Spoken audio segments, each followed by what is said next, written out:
Olá, sejam todos bem-vindos. Eu sou o Murilo. Está começando mais um Conexão Bet. Este é mais um espaço de diálogo da Bet Brasil para conectar você com a comunidade educacional e trazer os temas mais relevantes do setor. Hoje vamos falar sobre o uso de jogos digitais como uma ferramenta de conhecimento em sala de aula. Para falar sobre esse assunto, nós recebemos o professor Francisco Tupi, doutor em mestre em aplicação de videogames na educação e na comunicação pela Universidade de São Paulo. Francisco, seja bem-vindo, é um prazer recebê-lo.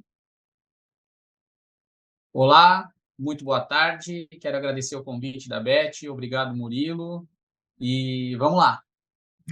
Legal, professor. Professor, para a gente começar, gostaria de saber qual a sua visão sobre como os jogos digitais, a gamificação, podem auxiliar no processo de aprendizagem e se isso é algo que pode ser aplicado ali tanto no ensino fundamental ao ensino médio. Primeiramente, obrigado pela pergunta. Eu sou suspeito porque eu venho militando na área aí já vai fazer alguns bons anos, né? Eu acredito que é possível o videogame e o jogo analógico e a brincadeira, ela é um recurso de aprendizagem, sim, de ensino e aprendizagem, porque ela permite a pessoa entrar num estado de flow, num estado de fluxo mental descontraída, que ela quer entender como o jogo funciona, ela quer vencer. E quando vê, para você jogar bem, você tem que entender os conteúdos, tem que entender as habilidades, né? E sim, os jogos, eles acompanham o ser humano desde antes da humanidade ser identificada. Ele é pré-lógico, né? Então, o jogar nos faz humano.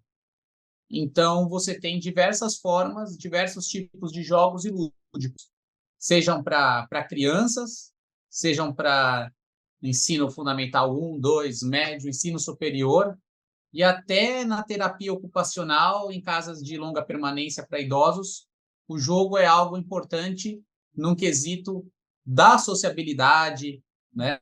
De saber lidar com as frustrações, habilidades socioemocionais. Então, o jogo ele é um elemento, contanto que ele seja bem planejado, bem entendido, o contexto dele seja bem determinado, o porquê e para quê. Não é porque é jogo que é bom. E dessa maneira, abre-se mais uma possibilidade, mais uma alternativa em função das demandas que ali existem para serem sanadas, atribuídas, né, que o jogo pode ir ao encontro. Sim. Aproveitando essa questão, como os videogames eles podem ser explorados para que, enfim, os alunos, enfim, possam utilizar esse conhecimento ali no seu dia a dia, no mundo real, digamos assim. Ótima pergunta, né? O jogo ele é algo que está presente em nosso cotidiano, né? E os jogos eles deixaram de ser apenas jogados. Os jogos, inclusive, viraram até esporte, e esporte, né? Sim.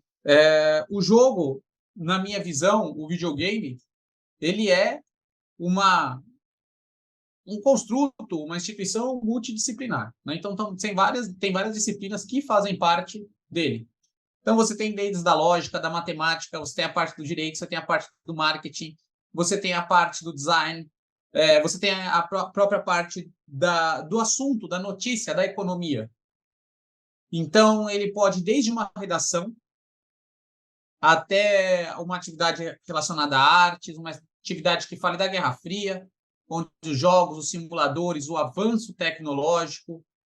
Então, ele vai muito da intenção do professor. Eu não preciso ter um videogame na minha sala de aula, sendo que minimamente eu possa saber conversar. E saber conversar não significa que eu tenha que dominar o assunto, porque certamente alguns jogos meus alunos vão conhecer muito mais do que eu. Eu conheço alguns, eles conhecem outros. E aí a gente complementa o que diz o professor Ismar, que é uma equalização de linguagem. É você mostrar que você tem um respeito pelo mundo que o aluno vive. Então você tem os jogos de celular, você tem os jogos de console, você tem vídeos, né? Que simplesmente você pode mostrar um vídeo e discutir sobre aquele vídeo. Então, o assunto jogo, que vai desde o diálogo, que pode ser abordado, inclusive, quando ele representa as circunstâncias do nosso cotidiano. Então, vai de acordo com o ambiente, com o contexto econômico, o contexto informacional e contexto tecnológico que ele esteja presente. ainda que as condições possam ser limitadas, a gente não pode se limitar por conta disso, né? Porque às vezes você pode ter todos os dispositivos do mundo, mas você nunca, o que você tem que ter é saber como abordar, saber como conversar. E o diálogo e uma conversa pode valer muito mais do que o próprio jogo em si. Vai depender da sua realidade, do seu contexto. O que eu falo é o que vai fazer a diferença é a vontade. Então, por exemplo, como é que os jogos estão sendo tratados hoje nos Estados Unidos, na China? Quais são as questões políticas, geopolíticas, econômicas? Por que um jogo ele é gratuito e depois eu tenho que pagar? Então, aí eu já estou entrando numa parte de educação financeira, né? Então, a gente utilizar o jogo ele diz muito do nosso tempo e da nossa realidade. E aí, através dessa análise, desse pensamento científico, que inclusive a gente também pode estimular com o jogo, com essa pesquisa, com essa observação, a gente pode desmistificar e abrir, pensar e refletir em muitas coisas do nosso cotidiano de forma crítica. Sim, sim. Professor, de tempos em tempos vem aí uma discussão sobre jogos que são considerados violentos e que, enfim, de alguma forma influenciam o comportamento dos alunos e tudo mais. Isso acaba afastando um pouco o uso dos jogos na educação. Queria saber qual a sua visão com relação a esse contexto, como você enxerga essa questão. Ótima colocação. De fato, o que pode acontecer é que ele seja afastado de um contexto educativo, Uhum. mas ele não é afastado do contexto infantil, do contexto dos jovens. Então, assim, sempre que a gente se vira, né, fica contra, vira as costas para uma circunstância, aquela oportunidade ela vai ter um sentido oposto e ela vai se tornar negativa. Então, na minha visão, é o seguinte: se está tendo essa discussão, entender se essa discussão ela é causada por ser fake news, por, Uhum. por ser sensacionalismo, Uhum. por entender o fundo que tem por trás dela, quais que são os trabalhos científicos que podem ir contra, que podem ir a favor, é colocar mais luz no problema. Nenhum problema se resolve a gente virando as costas. Muito pelo contrário. E por que não levar esse problema para a sala de aula, para os outros educadores, para os alunos, alunas, responsáveis discutirem? As coisas elas não são simples. Ah, é bom, ah, é ruim, ponto, acabou. Não Uhum. é isso. Ela vai muito mais além que isso, né? Então, eu acredito assim, existe sim uma visão crítica, tem que ter essa visão crítica, né? E isso tem que ser trazido à discussão, à conversa, para que a gente possa ter minimamente uma compreensão e não um achismo, né? Que a solução não permite ter, até porque a indústria dos jogos é uma indústria muito forte, é uma indústria onipresente, né? Não se tem hoje como não ficar sem conversar, sem ver, sem brincar, sem estar próximo do jogo. Então, a minha visão é que seja posto sempre o holofote na questão do problema, Murilo. Sim. E aí, trazendo um pouquinho sobre, além dessa questão, né, quais outros obstáculos o senhor enxerga, nessa discussão e também quais benefícios, o senhor vê nesse uso dos jogos? O senhor trouxe a questão da sociabilidade, né? Então, quais outros benefícios considera, que sejam possíveis através do uso dos jogos ali em sala de aula? Eu vejo que talvez, se tivesse que escolher um obstáculo para atacar, para superar, eu vejo ele a questão da formação docente, né? É, a gente tem uma série de prioridades que nos cercam, como melhorar os índices educacionais, né? Principalmente frente ao exterior. Tem uma série de questões que elas têm emergências e são dilemas, né? Se a gente observar o videogame nesse contexto, eu não sei dizer qual que é o nível de prioridade, mas a gente tem prioridades que vêm antes, né? Mas a gente também sabe que a educação é relacionado no aspecto geral e também a tecnologia faz parte do nosso cotidiano. Até porque a gente está falando de videogame, mas você tem inteligência artificial, você tem habilidades vocacionais que podem acontecer, né? Então, se tivesse que escolher um lado para falar, ó, existe essa questão que eu vejo que, como era no passado, já está sendo bem mais abordado, e pela construção de materiais, professores interessados, né? Eu estar falando aqui sobre o tema já é um sintoma de que se está havendo o reconhecimento dessa necessidade, né?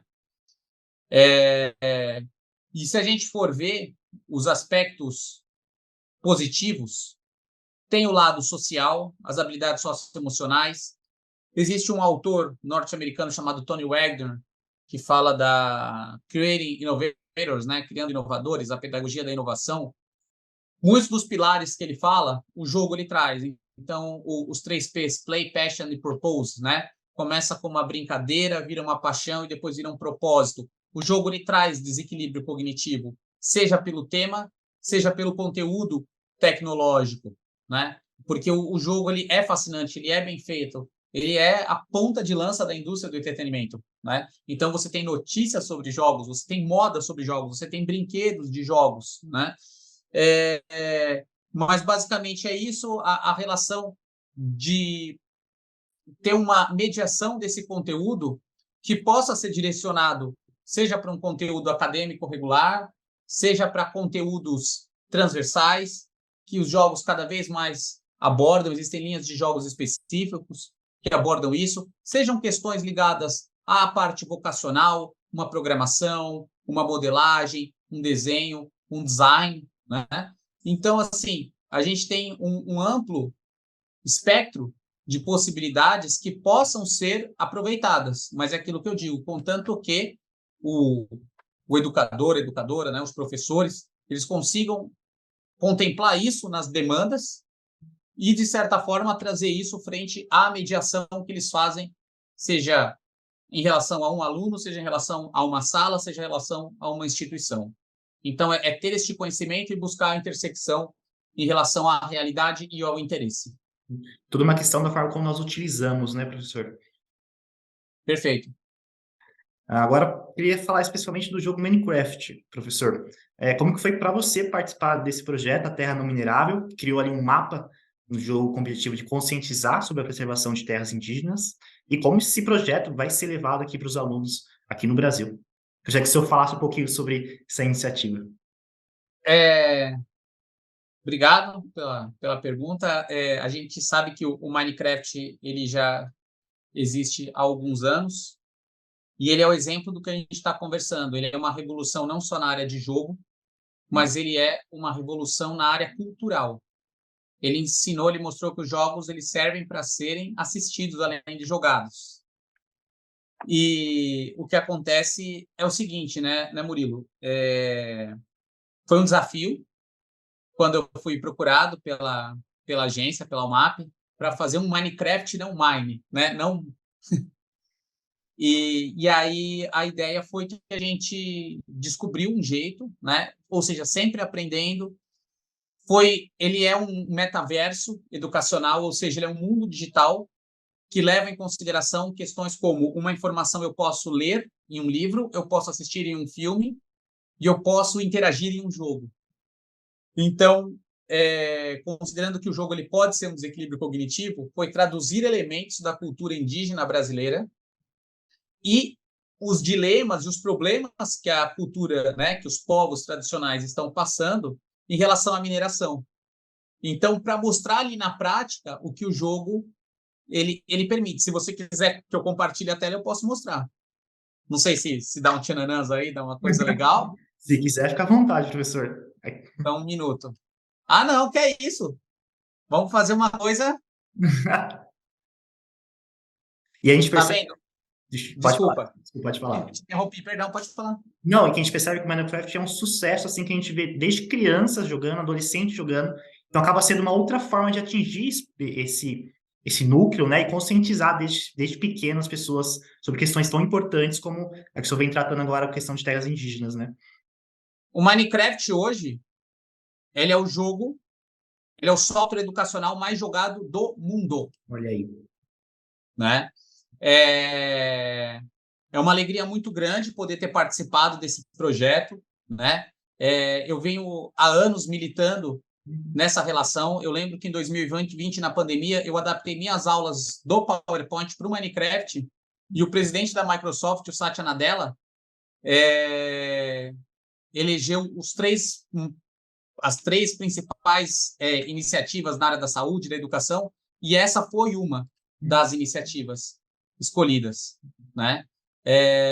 Então, a gente vou pedir vossa licença aqui para compartilhar. Eu preciso de poderes. Ah, só um minutinho, por gentileza. Ó, vai render essa matéria, hein? Tá vendo a minha tela? Sim, tô vendo. Ó, aqui é o tupizinho. E aí, como é que Então, funciona essa interação aí com o jogo? vamos deixar de dia? Só um minutinho, peraí. Então, junto desse mundo, existe um plano de aula, né?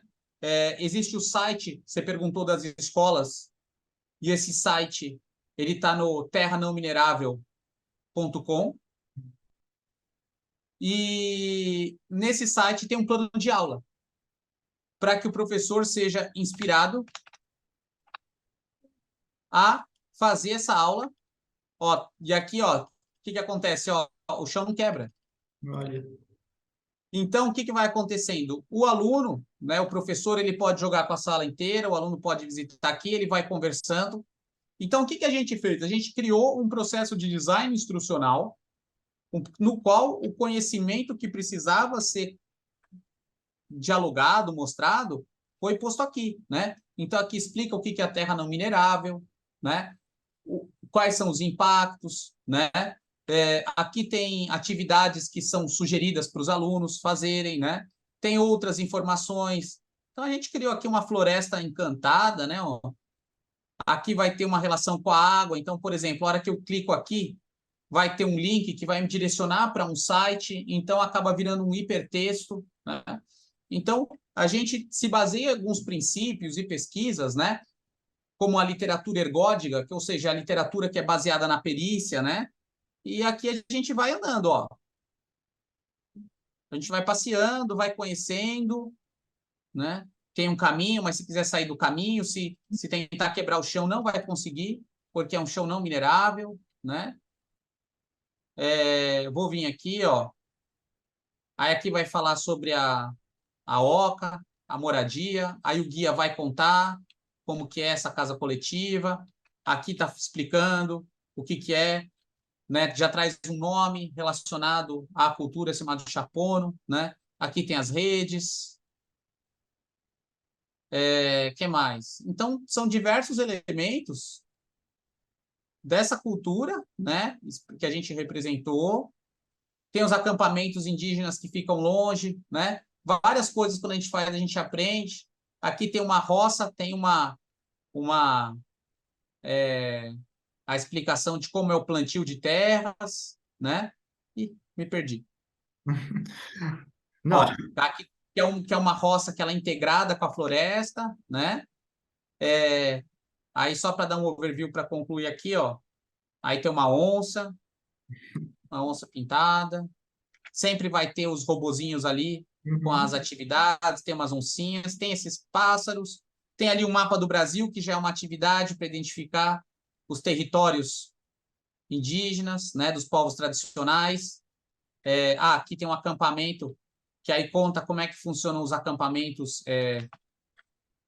indígenas, que eles andam pela floresta. Então, o botzinho, o robô programado conta. O que mais? E aqui, ó, vai ter o mapa do Brasil. Embaixo aqui, ó, eu venho aqui quebrando, eu não consigo. E no final tem a última atividade, que é a legal, que é o quê? Ó? Então, aqui, ó, o limite de demarcação da terra indígena, para promover a curiosidade, para trazer isso, né? Então, a gente usa a linguagem, né?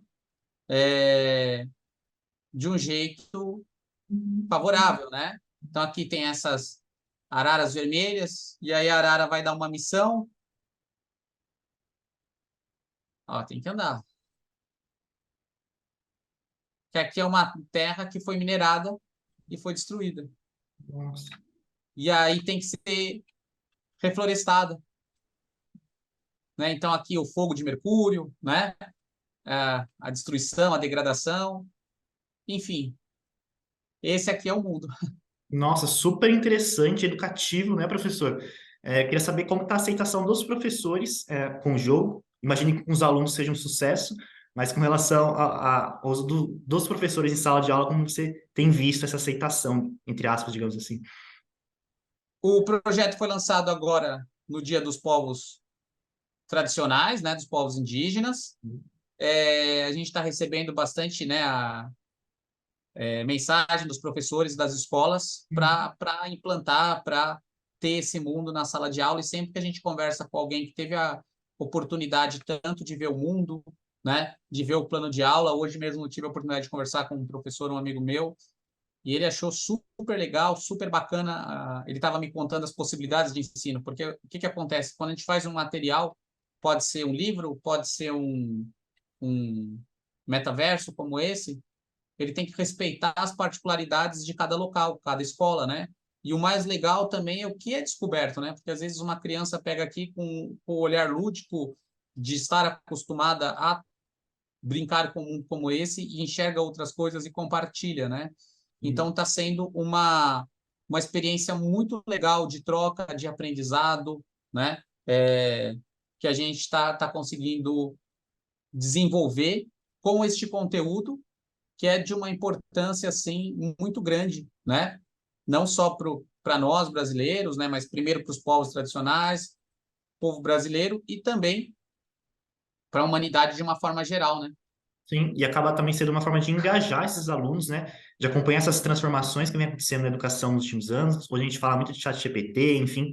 Então é mais uma forma de se conectar com os alunos, ver o que atrai ele, o que atrai a atenção deles e transmitir conhecimento. Acho que esse é o propósito da iniciativa de tudo, né? Transmitir conhecimento para os alunos. Isso. Muito bom, Bom, viu, professor? é isso aí. Estamos aqui, ó, Professor, então, para a gente finalizando, a gente sabe que o nosso país aí tem realidade social bem diversa, bem distinta.